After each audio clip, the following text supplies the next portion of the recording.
Uh-oh. Sounds like somebody's got a case of the Mondays. Coming up, Unscripted Ohio for Monday, October the 15th. Ohio State, Minnesota did not look good for the Buckeyes. How bad was it? We think we have some answers for you as Kirk Barton, Ross Fulton, and I break down the game. Also, Michigan playing really well. Are they a top 5 team? Are they Ohio State's biggest threat? We'll assess the Wolverines. And the Columbus Crew have been saved. I have a few thoughts on that and why this situation with the Crew is rather unique. Coming up on Unscripted Ohio. You are now listening to the Unscripted Ohio podcast, brought to you by Buckeye Grove. For all the latest Buckeyes news, analysis, reaction, and the best Ohio State community on the entire internet, head over to BuckeyeGrove.com or follow us on Twitter at Ohio State Rivals. Without any further delay, it's time to get unscripted, broadcasting from Podcast Central, a place that is not his mother's basement. Hey, Mom! We get some meatloaf! We promise. Here's your host, Kyle Lamb. Hey, Mom! The meatloaf! Good Monday, everybody. Welcome to the Unscripted Ohio podcast. I am your host, Kyle Lamb. We are presented by Buckeye Grove, and my co-host, Kirk Barton, is with me today, and Ross hopefully will be along here shortly, and we will kind of dissect the Ohio State-Minnesota game in a little more detail here coming up. But Kirk, how was your weekend, buddy? It was great, man.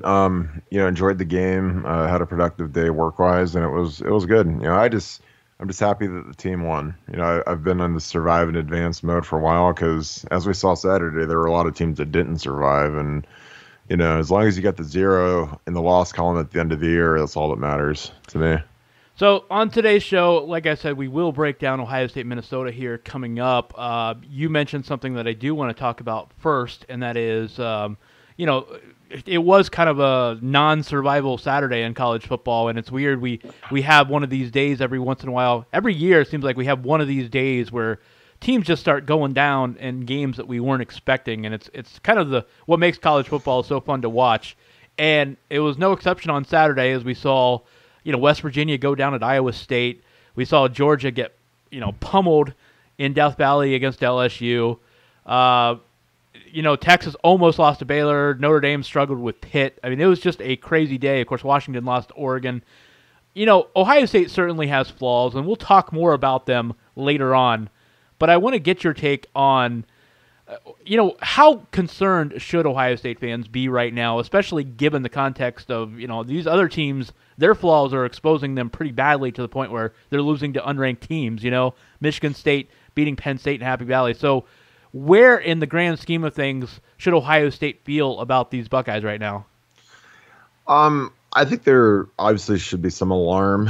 There should be some concern, it reminds me a little bit of 06 where it's like, the schedule is just so soft going forward because Nebraska's not much of a test. I mean, Purdue will be a mild test, and then, Michigan State will be a decent test, and then Maryland on the road before Michigan's going to be a test. But, Michigan is already looming, and it's already in the players' minds, the fans' minds, because we're going to be favored in every game. We'll probably be favored in the Michigan game as well, as long as we run the table. But, I just worry about, are we good enough to really compete with the top tier teams, because we haven't seen a top tier team yet.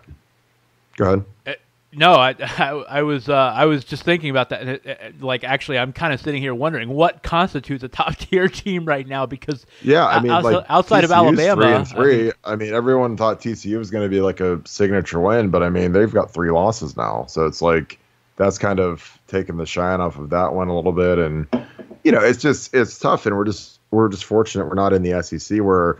A lot of those teams they might not have equal talent to LSU or Georgia or Alabama, but they're close. We're fortunate that we're just flat out significantly better than everybody we play, which is not our fault. We've recruited great and we've developed great, but, at the same token, you got to realize that, we're lucky when we, have these clunkers in the first half and we're not playing like a Clemson or a Georgia or an LSU or a team that can really take advantage of it. Minnesota can give you all they got, but they still don't have enough. They're the second youngest team in 1A right now, and they just didn't have enough. But if that was a real team, we'd have been in trouble the last 2 weeks. But that's how you look at it. The upshot here is outside of Alabama, there does not appear to be another team out there that really is a complete team and not without some flaws. I mean, Clemson has really struggled with consistency with their offense. Their secondary has been shaky at times. Now they have seemed to, I think, rectify that a little bit in the last few weeks. But they certainly have flaws. Georgia, I mean, we saw they really struggled offensively against LSU, and LSU has struggled all year with the pass game. Nothing against Joe Burrow, but they're just not a prolific passing team, and they haven't been able to dominate the line of scrimmage on offense. So Ohio State's flaws are not unique in that, I think if you go down the list, there's every team out there has problems. You and I were talking about Michigan, and this team kind of fascinates me because I actually think this might be a top 5 team the way they're playing now. Now, I will issue a caveat here. Yeah, Michigan is not playing dynamic offenses. They really haven't been tested on that side of the ball yet. And I still think that they lack the real difference-making playmakers on offense to be like a juggernaut type of team on that side of the ball. But when you put everything together and you look at what other teams are doing, I think Michigan's playing as well as anybody else in the country right now outside of Alabama. Yeah, I agree. It's like if you take out the outlier, which is Alabama. I mean, Alabama's head and shoulders above everybody right now. But if you take them out of the equation, Michigan can play with anybody. I mean, they've got, they're consistently getting better. They're getting more back to what Harbaugh likes to do. They're less super spread out. They're more tight. And honestly, I think their skill's good. I mean, when they get Trey Black back and they've got Donovan Peoples-Jones out there, I mean, they've got some guys that are, I always look at it as, are they people that Ohio State really, really wanted? And like, we really wanted Peoples-Jones, and physically he can do it all. And, this is the best quarterback they've had. I mean, he broke a couple of long runs yesterday, and, that's something that's concerning because our defense, just looking at the statistics, like you can't believe how much yardage we're giving up. I mean, we gave up 178 rushing yards yesterday, and Minnesota's young, they're starting a redshirt or a true freshman walk-on quarterback. And, it's stuff that, again, like that, like if you're starting a freshman walk-on, they shouldn't be able to really do anything against you. And, they were moving the ball, and if you take away the last score of the game, I mean, we lose, we win by 9 points. It's 23-14. We had that score at the end that kind of didn't mean much, but it was, it's been a struggle. And I just, my biggest concern is I'm not as concerned about, like, I know like we're gonna play against teams that are very good, but it's just when teams actually have the skill on offense and up front on defense to take advantage of, these matchups. Because like when we play against like a team that has legitimate, like a T. Higgins or some of these legitimate receivers, what are they going to do to us? And Trevor Lawrence develops, or Georgia if they decide to go with Fields at quarterback. I mean, it's just we're giving up chunks of yardage to guys that are vastly inferior to our guys, and that's what is really concerning to me. Yeah, Minnesota was the first game this year where I was actually a little disturbed at what was happening up front with Ohio State's defensive line, because they were getting gashed a little bit at the point of attack, and you don't see that with Ohio State. Now, I also am not too concerned just because I do think that maybe this was a game where Ohio State's, the injuries to the defensive line were really taking a toll. We know Ohio State has been playing without Nick Bosa, but Draymond Jones is really banged up, and B.B. Landers, and I felt like maybe that's part of it. Jonathan Cooper also being out. I don't want to pass that off as the sole reason that Minnesota gashed Ohio State for so many rushing yards, but it was concerning, and at the same time, I'm trying to remind myself that maybe that's where injuries were coming into play a little bit.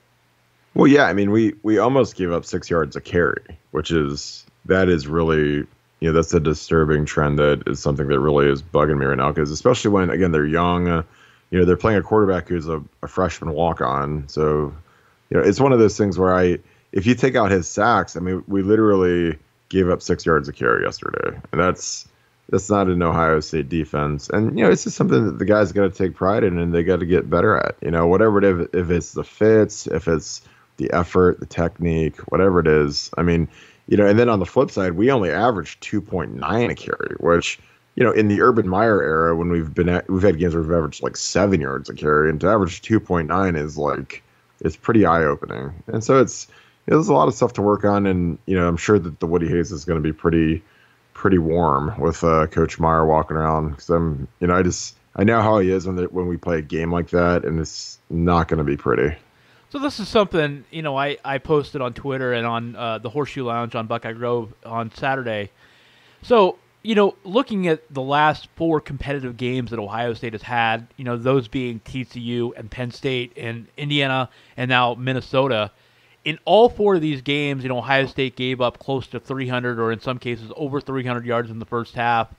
I think they gave up a combined, 64 points in those 4 first halves. But in the second halves of these same games, they've only given up like 32 points.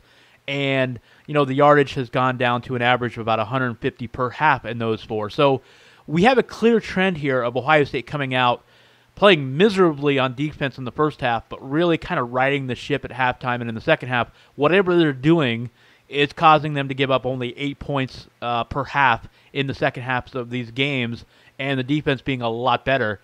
So it begs the question, why is this happening? What is going on here that Ohio State's defense is starting these games so slowly, and then in the second half coming out and playing so well? Is it adjustments? Is it talent taking over? Is it a combination? What do you make of that?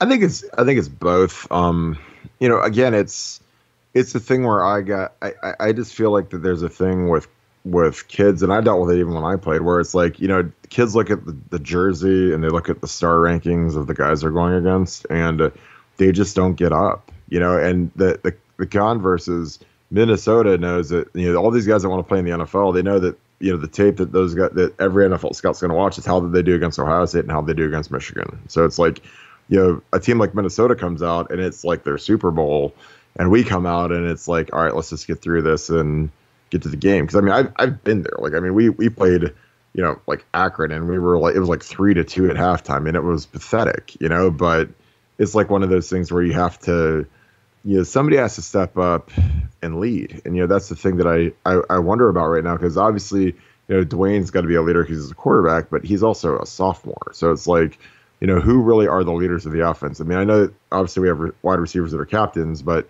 who's leading the linemen, who's leading the running backs? I mean, it's just a thing where it's a leadership thing, and it's something that I think that they're going to look at. I mean, so we're going to have to start fast against Michigan. Like, we can't wait around till the third quarter to decide to play against like those. But our guys will be up more. But it's something that I'm sure Coach Myers working with Mickey Marotti to figure out, how do we get these guys going earlier? Can we change something in the routine? Is there something that, are they on their feet too much on Friday or something, just to get them going again?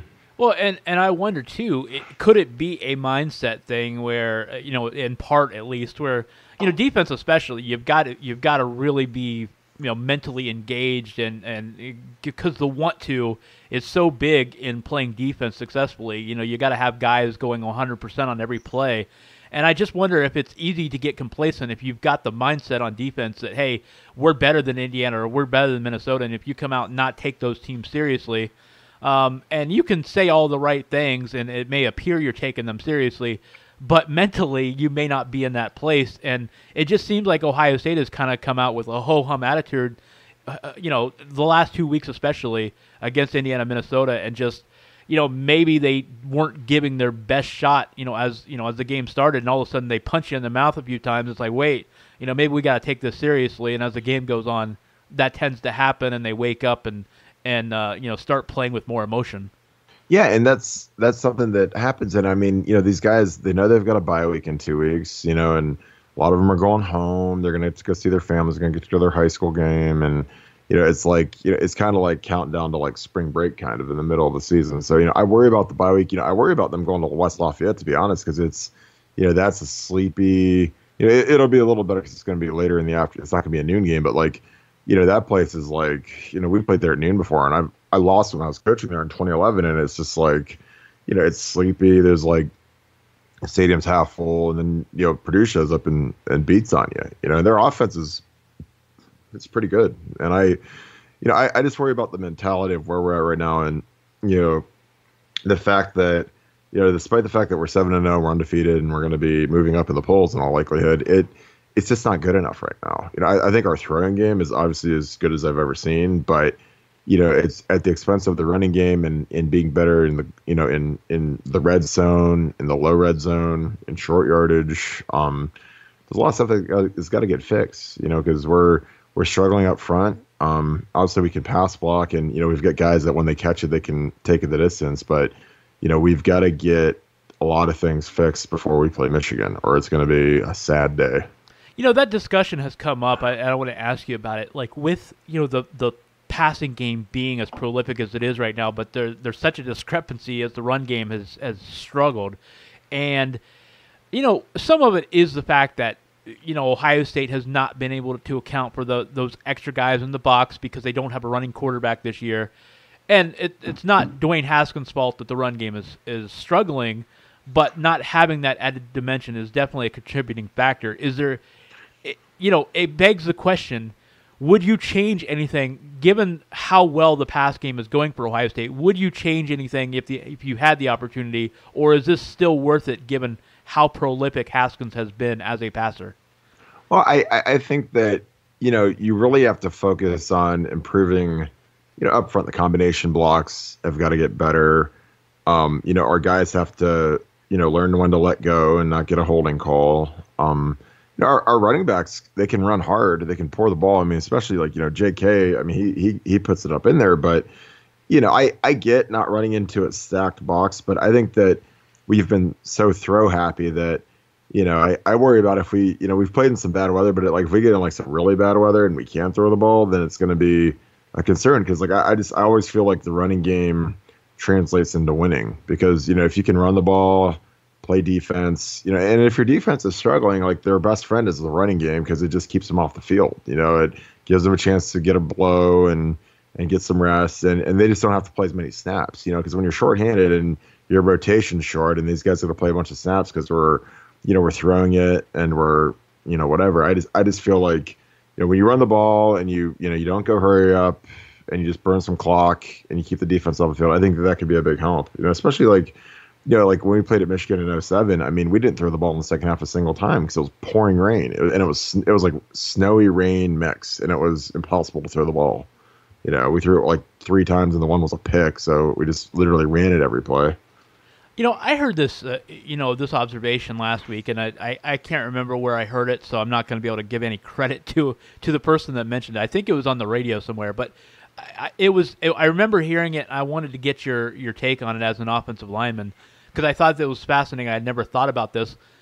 Is there a concern with the fact that Ohio State is so pass happy right now? In the past, Ohio State has had these mean, nasty offensive lines. Urban's had them at Florida and Ohio State. You guys had it under Jim Tressel at Ohio State. Is there a concern that because it's so pass happy that sometimes you get into the situation where you take away the mindset of the offensive line and that physicality and that we're just going to dominate you at the line of scrimmage? And does it make it harder later in games to assert themselves when they need to run because of that? I personally think it does. I mean, if you polled offensive linemen like that have ever played, it'd almost be unanimous that they prefer to run block over pass block. And, when you run block on someone, you get a chance to inflict pain on them, which is something that builds up through the course of the game. I mean, the cumulative effect of the trauma that you can impose on a defensive lineman really helps, grind it out at the end of the game, because if you really get after them good and you eat their face enough, then they're not going to want anything to do with you. So that was something where, I used to tell Jim Bowman that because, I wasn't like whatever, but I was like, he'd always ask us on the night before games, like when we'd do our test review, he'd ask what are our favorite plays, and mine were all tight zone runs to my side because then that means I get to come off the ball and go, just maul the defensive end and. Or it was, plays where like power to my side so I could come off the ball and double team a guy and hit him and knock him down. And like if you ask defensive linemen, most defensive linemen that get paid, it's because they're pass rushers. It's not because they're a great run player. I mean, the pass rushers are who gets paid in the NFL. And, guys like to rush the passer because it's fun to get a sack and to get a fumble and or inflict their will on the offensive lineman. So, I think that it's easier to establish a physical presence when you run the ball, and I feel like Coach Meyer's at his best when we're a good running team, just because it beats up a defense, and our guys, it builds our offensive linemen's confidence. Because we got some young guys playing. I mean, Thayer's young, and then Josh Levy's young, and then Demetrius is in his first year of starting, and Malcolm Pridgeon's in his first year of starting, and those guys would all like to run block more. But the thing is you can't get distraught if you get a 2-yard gain, because if you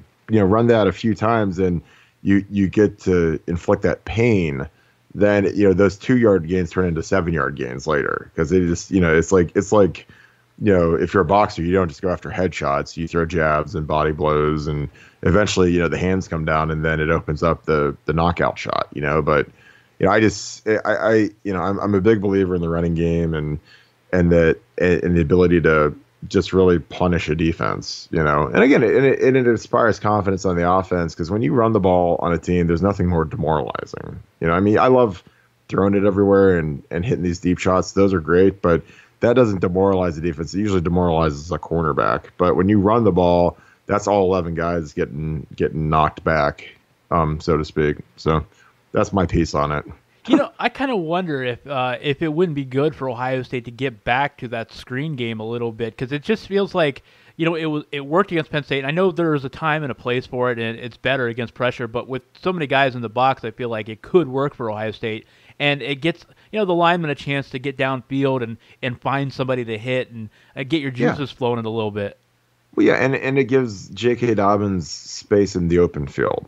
So when you have a kid who's dynamic like J.K., I mean, you want to give him the ball, and sometimes you have to be creative, because if they're winning up front like they were yesterday, you got to get them out in space. Because if they're beating us in the A gap and they're beating us on the edge, then get JK out in space. It's like when you watch these NFL games today. There's some O lines that just can't hang in there with some of the D lines they go against, and I'm just like, throw a screen pass to the running back. Let him go get 7 yards. I mean, it's basically, if you throw like a swing pass or a screen pass, it's basically like running a toss sweep, or it's like running an inside zone, but it's just more cleared out. And it also, it adds that little bit of doubt to the pass rushers if you hit a few screens on them, because all of a sudden, if they're upfield and you give up a big screen, then they're going to be a little more hesitant to rush, just because of that. Hey, everyone's going to say, watch the screen, especially on like 2nd and 3rd down. Ross Fulton is here with his whiteboard to break down what the Buckeyes and their opponents are doing on the field. Can't see the whiteboard? Close your eyes and imagine really hard. It's time to go inside the X's and O's with Ross. Pain heals. Chicks dig scars. Glory lasts forever. All right, now we're going to go inside the huddle with Ross. Kirk has departed, and Ross is going to replace him. I apologize we weren't able to work this out to where we do our trio recap here, but Ross is going to slide in. Ross, how you doing, my man? Doing well, Kyle. How you doing? I'm hanging in there. So we have a lot of frustrated, angry Buckeye fans, and I understand to some extent, but I want your first reaction, your take on the Ohio State-Minnesota game and what you thought of that performance on Saturday. It was certainly at the lower end of how they could play. There were problems that have been somewhat systematic this year that popped back up. It's hard for me, though, on the other hand, to think of an Ohio State season, regardless of how it ended, where they didn't have games where they had closer than expected or closer games than they should have been. So, that's not certainly out of the realm of possibility. That's college football, and they're lucky to not be one of the 4 top 10 teams that lost yesterday. So Kirk and I discussed this a little bit ago, and I want to get your take on it too. So, you and I were talking a little bit about I guess we can call it a trend now. 4 straight games where Ohio State's defense has come out and played really ugly, sloppy defense in the first half and kind of settled down quietly and actually played better defense in the second half. They didn't allow a single point to Minnesota on their last 7 drives of this game on Saturday. And, there were times where, they gave up some big plays, some chunks of yardage, some sustained drives, but when push came to shove, they kept Minnesota from scoring after those first, the first 3 possessions. They didn't score after that. So if we call this a trend now, this happening 4 straight games that have been close anyway, the TCU, Penn State, Indiana, Minnesota, what do you make of this trend, and what do you think the reason is for it? I definitely think it's a trend. I don't have a great explanation, whether it's because of people not being up for games against what many would consider inferior competition, although that obviously doesn't count for Penn State or TCU. I will say that I think that Ohio State is somewhat I hate using the word predictable because it has a very negative connotation, but somewhat predictable. It's not hard to know what kind of scheme Ohio State's going to run. And I do think opponents have come out, with their opening game plans, having a very stellar approach in their own ways. I thought Minnesota had a very nice offensive game plan yesterday. And I think Ohio State's able to adjust. And once they can stop that, then teams don't have a counter punch because they're not as good as Ohio State is. And I also do think, you can't discount the fact that Ohio State's missing like 5 starters on defense. I mean, not only is that talent, but also a lot of those are senior or experienced leadership. So I'm glad you pointed that out because I'm getting a lot of questions on Twitter and on Buckeye Grove, and people are wanting to know after I've been discussing, the second half defensive trends. So it begs the question then.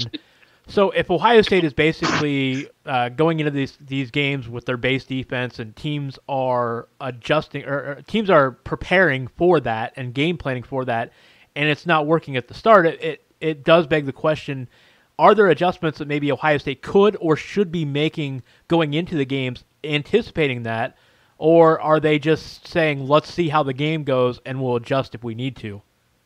Yeah, I think that, again, it gets into sort of a chicken and egg a little bit. It's like, how much do you want to change up what you do against a Minnesota or an Indiana? I do think that they need to be a little bit more varied, particularly on first down with what they're doing in general. I actually think probably of all the season, really the Penn State game was by far the best defensive performance. But, and I think they did change it up a little bit more there. So I think that has a little bit to do with it, but I really do think that, yesterday they were just sort of begging for Minnesota to keep doing the same thing over and over again. With if I'll add, I mean, the reason those slants were there is because Ohio State really likes to, on first down, what I would call an NCAA blitz, which is you slant the defensive line, they bring the back Pete Werner off the edge, and then they play a 3 deep, 3 under behind it with one of the safeties coming up. And so Minnesota was just run pass optioning Werner, and the slants were there before the safety could come up. Yeah, it's interesting because, I mean, correct me if I'm wrong here, but without going back and really studying this, in greater depth, it seems like the only success teams have had on Ohio State this year has really been up the middle. I mean, it's been, between the linebackers and safeties, especially when linebackers are not in that area either because they're offset on a run formation, like you said, like they're guarding against the RPO or a zone read or something. But it seems like that area of the field is the only place that teams have consistently burnt Ohio State. Am I wrong in that? No, that's pretty right. I guess you could say maybe Indiana had a few down the field and TCU threw some bubble and flash screens to start the game, but that's pretty much it. And, I think I saw Alex Grinch said after the game, the slants are frustrating, but no one's ever been beat by slant passes. And, their point being that we're going to force a team to keep completing those and show that they can do it consistently. Yeah, I guess that may be a little bit coach speak, but I think there is a point there. Yeah, and I guess with Ohio State, you probably are looking at they didn't have the pass rush going at full strength against Minnesota. Some of that, because of injuries, I think, and some of it just I didn't feel like they played as well. But Ohio State, I think, going forward, we will anticipate that pass rush will be there more times than not, especially if Nick Bosa gets back here for the month of November. Yeah, and I'm also I think as much the pass rush, I think there's a run defensive element that's really lacking right on the defensive line. That NCAA blitz, which it's called that because it's so ubiquitous. So it's not like Ohio State's doing anything wild, but it's really predicated on the defensive line pretty much stalemating the offensive line, and then the linebacker can come in and clean up from behind. And Minnesota was opening holes, especially in the first half yesterday, but you're missing the best player in the country, Nick Bosa. Robert Landers basically didn't play again. And so you're really down from what was going to be a strength to now you're really at all 3 levels of the defense have some pretty significant holes. So on the offensive side of the ball, we've been asking this for several weeks, and it's I keep waiting for teams to eventually say, we got to try to do something on this pass game because Ohio State now 2 weeks in a row over 400 yards passing and did so it's not just sheer aggregate number of yards, but very efficient passing the ball. Dwayne Haskins the last 2 weeks have thrown for almost 900 yards combined, and he's doing so completing 75% of his passes. So, Ohio State is just burning teams with this pass game, but yet they're still selling out against the run, in your opinion. So, the dam's got to break on this at some point, wouldn't you think? I'm just shocked that this is still the case seven games in. Yeah, PJ Fleck made a comment after the game. If you don't stop the run in our conference, you're dead, and that was their approach. And I really think that's just the approach you're going to get. That's just pretty ingrained in college football coaches. There aren't many quarterbacks out there who can consistently throw it like Haskins can, assuming he has time. Because when he can set his feet and stay in the pocket, he's pretty tough to stop, especially with these receivers. So, I agree with you. And logically, you'd think someone would try something different, but I really don't think it's going to change. I think they're going to keep getting the same thing because that's just how college defenses play. Which is a segue to my next question. Can Ohio State win a national title? I don't want to get ahead of ourselves. You know what I'm asking. I'm just saying, big picture, just thinking down the road, can Ohio State accomplish that big goal of winning the Big Ten and a national championship by playing this style? Do you think that's possible? If teams are going to continue to take away the run, do you think Ohio State has the potential to win a title playing this way? I think they need to run the football better, but I think that they can help the run game. I thought that those last two drives yesterday were very encouraging because it's one thing to throw the football. It's another to throw the football in a way that specifically punishes the defense for overplaying the run. And I thought they did that really well on those last two drives. That last touchdown drive in particular, the 3rd and 2 bootleg and the 2nd and 1 seam route off of play action in particular stand out on me.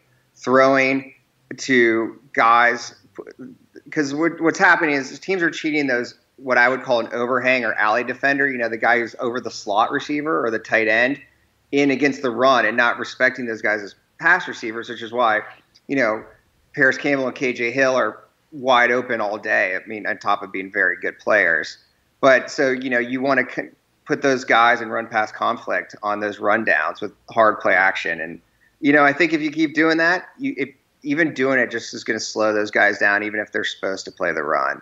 And that's, what they need. On top of they do in fact need better offensive line execution. I think the backs are starting to press and need to slow down a little bit and let the holes develop. But, that's the kind of stuff they can do to help themselves. I think you may have mentioned this last week, but I saw really against Minnesota, I thought the biggest culprit in the run game, or lack thereof, I guess, Weber, when he was lead blocking on a couple of those plays, like the pitches to Paris Campbell, and there was another one.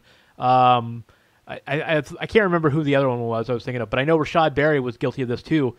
Weber out of the backfield when he was blocking, and Rashad Berry and a couple of the ends, Luke Farrell, they were the ones I thought were the biggest culprits of trying to seal the edge and not getting their blocks, and then you wind up seeing Dobbins or Weber go for maybe 1 or 2 yards, or in a couple cases lose a couple yards. And like I said, the Paris Campbell, end around, that was another case there inside the 10 where both Weber and Berry didn't get their blocks. So I feel like it's the peripheral blocks that Ohio State is not executing right now against guys at the line of scrimmage. People like to use the term offensive line blocking as the synonym for just run blocking in general, but I would say of the biggest weakness in terms of run blocking in Ohio State right now is the tight ends. That position's really, it almost is a quasi fullback. They're lead blocking a lot of the time. If you follow the tight end, the Ohio State offense, more times than not, that's where the ball is going. And they're just not, they're missing blocks. They're not sustaining blocks. That's true of various positions. But yes, I agree that there's some edge blocking, but that said, again, I could show over a dozen plays yesterday where it's an unblocked defender from Minnesota making a tackle after a 3-yard gain just because it's just not accounted for in the blocking scheme. Now, you've mentioned on a couple occasions, I know some of those unblocked defenders are coming from the weak side or the back side. Maybe it seems like a little bit too frequent that that's happening where, sometimes you'll see an unblocked defender come from the backside, but it seems like it's happening more with Ohio State. Is that because the backs are taking too long to hit a hole, they're dancing a little bit too much or taking too much time?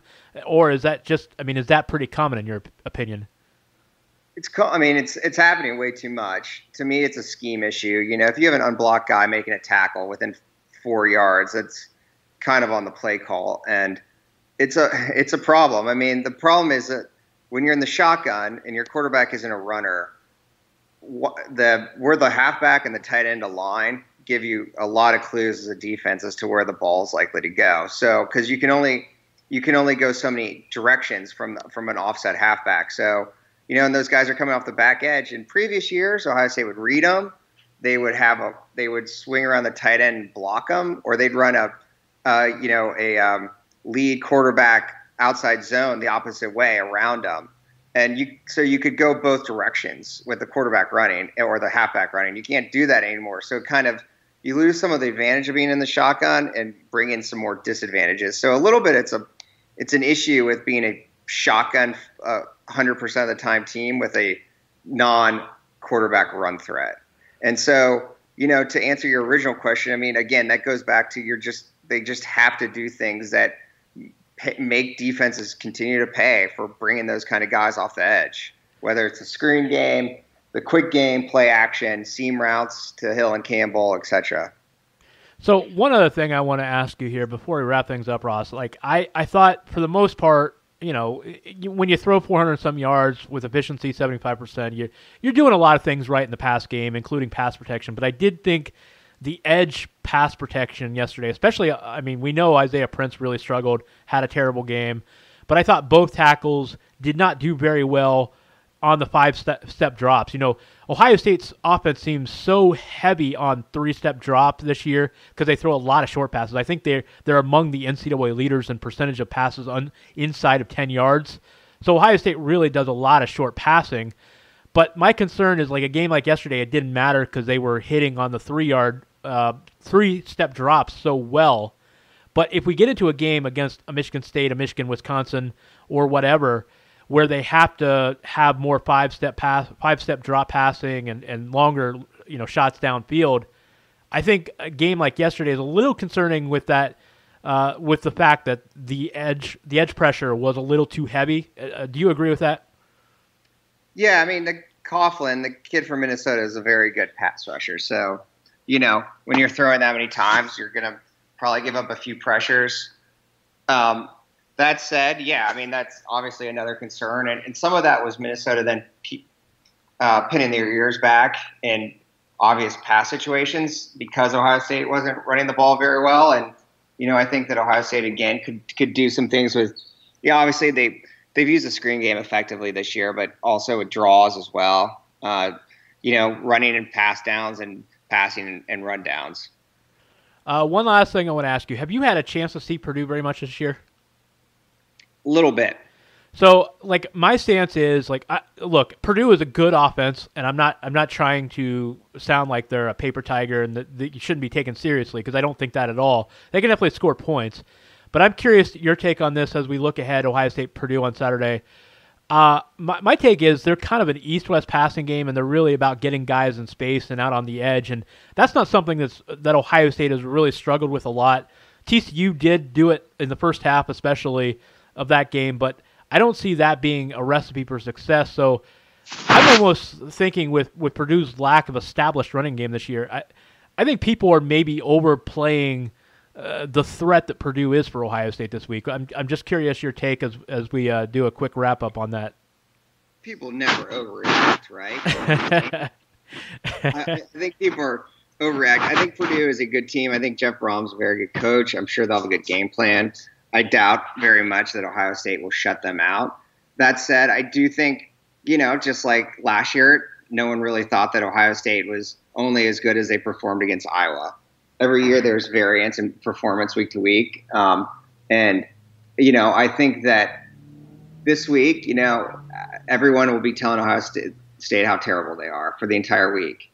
And if it was a noon game in West Lafayette, I might be worried, but it's at night. I think there'll be some attention on it. Now people are saying, you may lose. I think a lot of this will come down to a little bit of a mental reset, and the defense gets players back. I mean, for one, they missed Malik Harrison in space yesterday, and so him returning will certainly help with those East-West plays you discussed. Well, Ohio State has opened up as a 14-point favorite against Purdue. Again, that'll be at Ross-Ade Stadium here, 7:30 kickoff Saturday night in West Lafayette. Should be an interesting game. Ross, I appreciate you taking the time. Can I add one thing real quick? Yeah, absolutely. As I told you, my public service announcement that I want to make. Oh, yeah. I wanted to specify. I see a lot of the people talking about that Ohio State shouldn't run the read option with Dwayne Haskins. They are not running the read option. They ran 0 read options yesterday. They actually ran a variety of run plays trying to find stuff to work, but they're not. Just because Dwayne Haskins is carrying out a fake does not mean that he's actually reading to keep the ball. Yeah, there were a few times there earlier in the year that I thought those were read options, but they definitely, they do not seem to be the ones they were running yesterday. On Saturday, it did not seem to be. Yeah, they rarely even ran tight zone, let alone with a read yesterday. Well, we will delve into a lot more here next week. Ross, I appreciate taking the time, and we'll catch you on the Purdue recap next Monday. Sounds good. Thanks. Stretch runtime here at Unscripted Ohio. Kick up your feet as we cross the finish line with the Buckeye Beat, the latest in Ohio State news and notes. Kick the tires and light the fires, Big Daddy. So before we wrap up the Unscripted Ohio podcast here for today, I want to get into just a little bit of Columbus Crew talk, if you don't mind. I want to spend a couple minutes on this because this was pretty big news that you may have seen on Friday, especially if you are a soccer fan, an MLS fan, specifically a Columbus Crew fan. You're already aware of this, but I want to touch on this. As we've always said here on the Unscripted Ohio, even though it's predominantly a show about the Ohio State Buckeyes, we do want it to be kind of a Ohio sports-themed show as well. Once in a while, we'll talk about the Browns or Bengals or Reds or Indians or Columbus Crew or Columbus Blue Jackets. In this case, I think this is a big story worth touching on just because it is such a citywide and statewide issue. As you know, Friday, a report came out that the Columbus Crew have been saved. Of course, this has been a year-long battle to keep the Columbus Crew and specifically operator Anthony Precourt, who is an investor in MLS and runs the Crew franchise. There has been an effort to keep him from moving the franchise to the city of Austin, Texas. And it had already appeared that he will be getting his franchise in Austin, but there was still ongoing efforts to save the Columbus Crew. And a report came out basically on Friday that the Crew have been saved. So the gist is this. It appears, and this has been confirmed now from a joint release by Major League Soccer as well as the Columbus Partnership, which is the private group that is kind of acting as a go-between between MLS and the City of Columbus. The City of Columbus, of course, through the Modell Law, trying to keep the Crew in the City of Columbus with a lawsuit, which is on account of the Crew accepting public funds to operate in the City of Columbus. So, in a joint statement on Friday, Major League Soccer and the Columbus Partnership have confirmed that there is negotiations. It's not a final deal yet, but there are negotiations with the Edwards family out of Columbus and also the Haslam family. Of course, Jimmy and Dee Haslam, who are owners of the Browns. They have stepped up and have been negotiating terms to purchase the Columbus Crew franchise and would be keeping the team in Columbus. So the gist is, although the deal is not final, for them to make this release and make this statement, it appears it is very, very far along, almost to the point where I think it is imminent and that this will be happening in the next couple of weeks. I think the leaked rumors and the reports kind of caught them off guard. I don't think they were expecting to deal with it just yet. But the gist is, Anthony Precourt will get an expansion franchise in the city of Austin. Columbus Crew will stay in Columbus, but it will be called the expansion franchise. They will keep the existing roster, keep the existing front office, keep the name and the logos and the colors, and they will continue operating in Columbus at MAP Free Stadium. but they will pay, the new ownership group will pay the expansion fee to MLS to operate as a new club, where Precourt within the next 3 years will begin operations in the city of Austin with a new club. This, of course, will kind of screw over some of the cities that have been trying to get an MLS franchise. But anyway, it does appear, bottom line, the Reader's Digest version is that the Columbus Crew will be staying in Columbus. And look, this is a great, even if you are not a soccer fan, and I know many of you aren't, and if you've stuck with me this far on this segment, I applaud you, even if you are not a soccer fan. But I think this is a great thing for the city of Columbus, not just by keeping a franchise, but it really is historic, this effort, because this is the greatest kind of collaboration you will ever see in a city in their efforts to maintain, retain a sports franchise. How often do you see a doomed franchise where the owner is hell-bent or the league is hell-bent on moving it to another city? How often do you see a successful effort, a grassroots campaign that actually saves the franchise in question?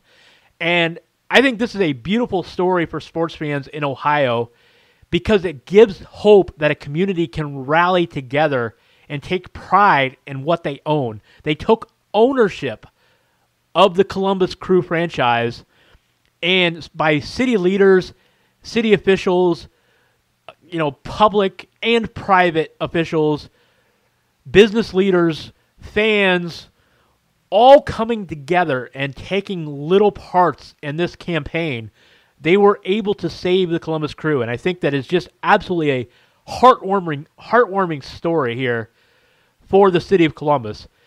This city together stepped up and saved a franchise, and because of it, we're not only going to see the Columbus Crew, but now we have a chance of seeing a downtown new soccer stadium that we can take pride in. I know that's not a done deal, and that's probably on the back burner. Saving the franchise was first and foremost, but MLS doesn't go along with this without some sort of plan in place to get a new stadium. So I think we'll be hearing news about that in the coming months. I do think there will be a downtown stadium announced very soon.